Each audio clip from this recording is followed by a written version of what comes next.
Hello guys, welcome back to Tracy's Global Kitchen, and on today's episode we'll be flying all the way to Italy.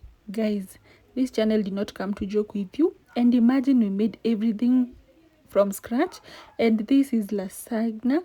If you don't know, but on this specific video we'll be making the lasagna sheets. Okay, yes, and as you can see, like, everything was perfectly intact. It had a lot of cheese, and that is just my own liking, and also it had beef. So let's start making it.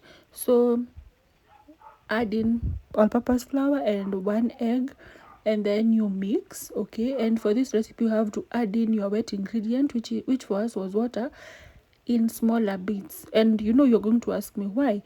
We don't want our dough to be extra slippery, so that is why we want to add water in bits as we continue to feel how our dough is going. Okay, yeah, so that is why I added water in bits. And the reason as why I did not add a lot of eggs, it's because personally I cannot tolerate the smell of eggs, so that's why I just added one. But guys, if you don't have any problem with eggs are very nutritious, then you can just add like 2 to 3 eggs, and then you might not even need to add water, by the way, if you have enough eggs. And then as you continue kneading, you're going to add in some oil, guys. And you can see, while you're baking or while you're cooking, always trust the process.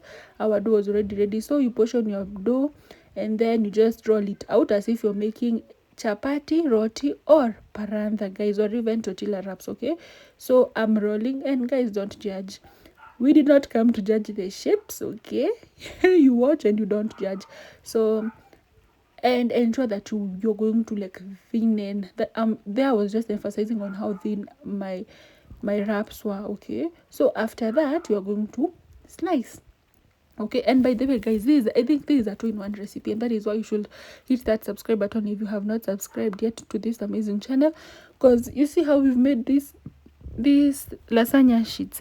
That is just how you make your own pasta at home. Okay, yes, imagine that's just how you do it. So you, in hot boiling water, you add in 1 teaspoon of salt. I've told you that the lasagna sheets, by the way, it's just a form of pasta actually, so you just make it the same way. And I decided to use a coriander, like so, because I saw that if you immerse them, they might start mashing up. Okay, and after you boil them in hot water for 8 minutes, you let them cool down, like so. And our lasagna sheets were ready, and we made this together. And guys, this was the best lasagna in the whole wide world. And stay tuned for the lasagna recipe. I'm going to pin it